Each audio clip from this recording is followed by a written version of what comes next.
Let's grow. Welcome, GM, guys. GM. How are you doing, everyone? Hi, hi. And I'm so Good jealous morning, of good afternoon. Simba. Simba is literally from a Living the beautiful life, farm. huh? Oh, with a name like Simba, you have to be in the jungle, right? At this point, if I show up in the city, they'll be like, "What's a lion doing in the city?" So I feel like we're all in the right places. But soon, what I want is I want a Exactly. SkyX weather station right here, and I want a drone just fly behind my head. That's how you'll Wow. really know that it's the future jungle. That's And right, and man. Yeah. and, and soil sensors are already there from Farmsent. So it's Nice. two Yeah, more things. they were shipped. DHL said they were going to deliver it. I've been looking for them here. We got to contact them and get the delivery guy to bring it here because I was away for 2 days. This is the thing about the Bali life, right? We're right in the middle of a jungle, so it's like, you the delivery guys all get lost. So All your right, lab is guys. ready, Yeah. right? Yeah. Oh, by the way, I just received the DHL packages as well. Just Really? Oh, received really? it. Yeah, That's it's pretty quick. terrible rain now. Everything is cold. Everything is wet. But I got it. We just got it back. Got into the office. Epic. Oh, yeah. Epic, Great. Yeah, guys. yeah. So, Epic. Frank is the yeah. guy. Frank is the real guy. No, I still, know. Yeah. still this battery and connector. The second package Oh, is is tell us about that battery issue. Sim, you should hear. Practical implementation is different than anything yeah. else, right? Okay. So we are trying to send the battery from Shanghai to Shenzhen, right? But right now, within mainland China, all the battery are not allowed to ship, between, Oh yeah. from one location to another because of the hot summer, right? Because of the security issues. So Mm. we have to order from the factory directly to Shenzhen. They have the license to ship that, the battery from factory. So we order a new one. So there's a bit of delay for the battery, but yeah. So but it's I think it's gonna be need another few days. Yeah. So should be okay. Sure. No problem at all. Yeah. Dark Well, virus. that's the thing with, like, we say DePIN brings the real world and the blockchain together, but when you get into the real world, it's stuff like this. It's like I can't ship Absolutely, batteries, the man. temperature's high. Yeah. Solving the Real big world problems, problems, really. real world And problems. and Exactly. and You- one more, I think one more interesting thing is we have figured out for the next version, the whole set, we will add, the UV, air quality, and even the RTK, right? Because for existing RTK station, the Mm. power is an issue, right? So we will incorporate that into our solar panel system. So, with that in place, we can run, all the sensors needed, right? For example, if a farm needs a air quality sensor, we can put in. If it needs the base station, we can also, integrate. So yeah, so it can be, tailored to any specific need. Yeah, I think that's Nice. that's Very pretty nice. cool. Yeah. our soil sensors, generally the battery is for 10 years, so it doesn't need replacement.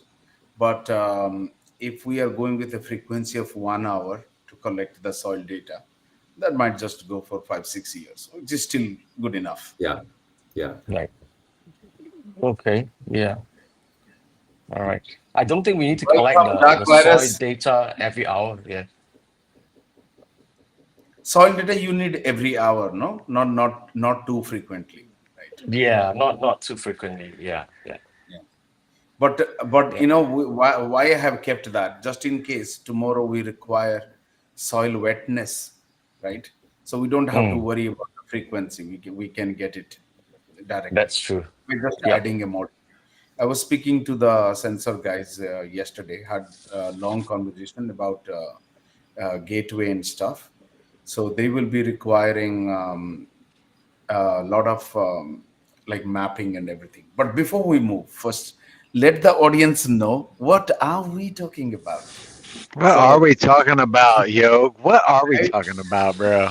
yes. So Paul, introduce yourself, and then we go from there. Yeah. All Ah, right. Sure. Of course. My name is Paul. I'm the CEO of Drondash. So essentially, Drondash started as a drone logistics company, but along the way, we realized that it's actually more fun in agriculture.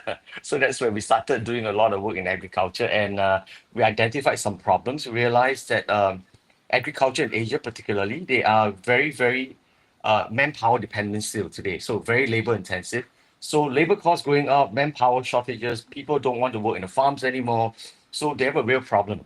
So manpower costs going up, and that's where we realized that something needs to happen. We need to do something about it. And the only way to do this is to go people less. Okay, and in order to go people less, you definitely need to implement technology.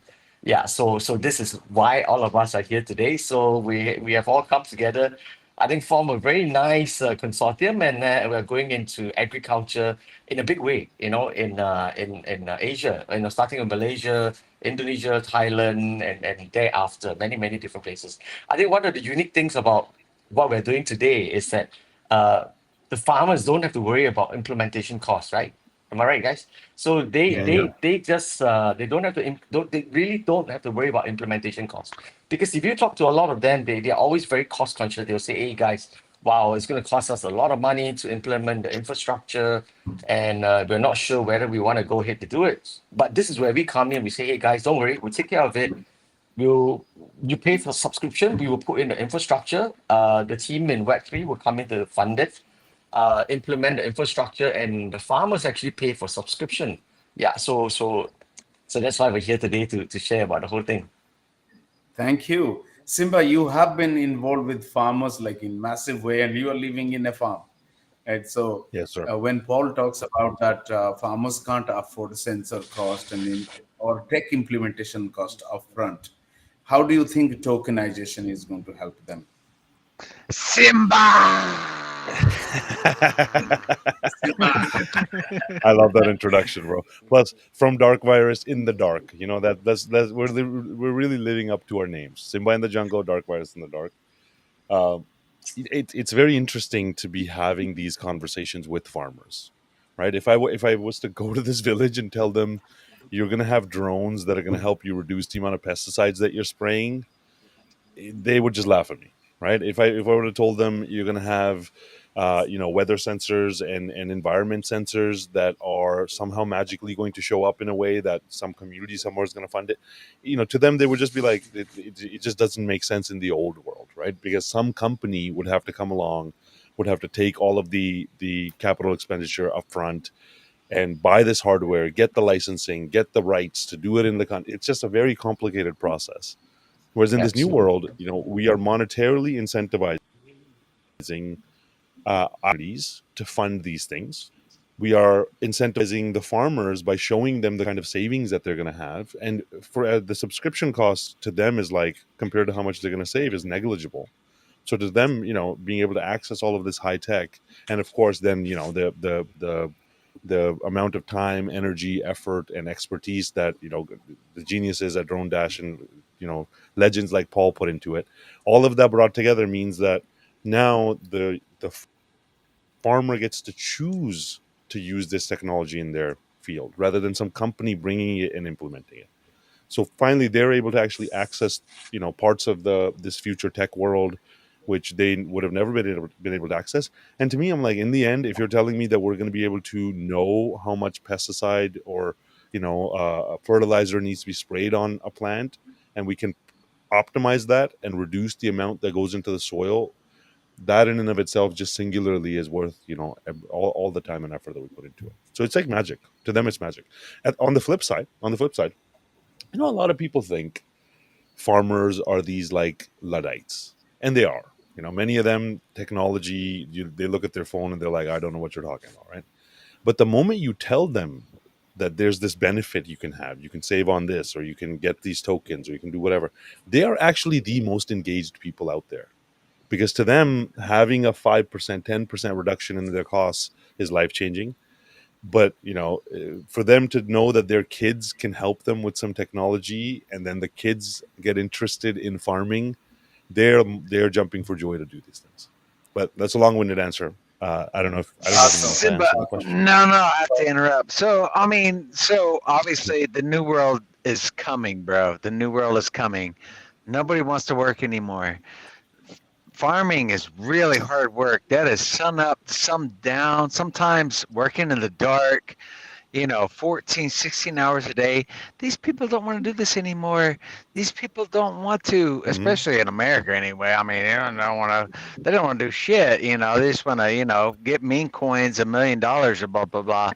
And this is what's coming. I call it the Wally effect.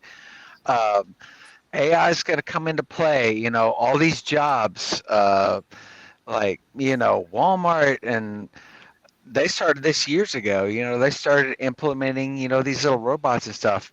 And by the end of the year, we're going to have androids everywhere doing everything behind the counters, doing stuff for us. I mean, the world is fixing to change, and I don't even know where I was going with this, but where was it going with this, Yog? Well, the thing is, you get lost in the Yes, change, man. You're literally doing it right. yeah. Right? You are as lost as we are in this changing world. Because there is no answer. There's no answer because we don't know what's coming. But I'm just saying we need to all buckle up, and Mm-hmm. I really do believe like drones are like the big part of the future, especially like drones and like flying cars and stuff, because I'm on the road every day. These roads are, I know in every country, it doesn't matter. The roads suck. They're overcrowded. We need to start going up. We need to go up higher. This is how we get stuff done faster, more efficiently. Drones, cars, blimps, whatever you want to call it. Yeah, I'm still a little hungover. Sorry, I Yoke, love it. That's going to happen Whiplash. for sure. They it call it the is. It's low happening. altitude economy. Yeah. Low Yeah. altitude economy. It's going to happen for sure. Yeah. It's a matter of time, really. Yeah. Once Mhm. Yeah. governments get their act together, knowing that it's actually quite safe to actually travel in a drone in the sky with the right policies and regulations, it will happen. I mean, we're seeing this in China, as we speak. Yeah. So, Frank, welcome. Yes. Yeah. We all know that weather is changing like rapidly, right? Yeah. So Yeah. the other day we were talking to Martin from Peak, right, who was sweating in Germany for close to 40 Mm. degrees, right? Which hasn't happened. They're not used to ACs, right? Wow. In this changing weather, in the changing world, we see one thing common: the farmers need more data to respond to this changing weather patterns, right? Yeah. That Yeah. means they Yeah. need more SkyX. Now, in Yeah. somewhere, when we are talking about SkyX solution, it was like, okay, you collect data, and the data is used elsewhere that the farmers are really not aware of. But now that they can take that data directly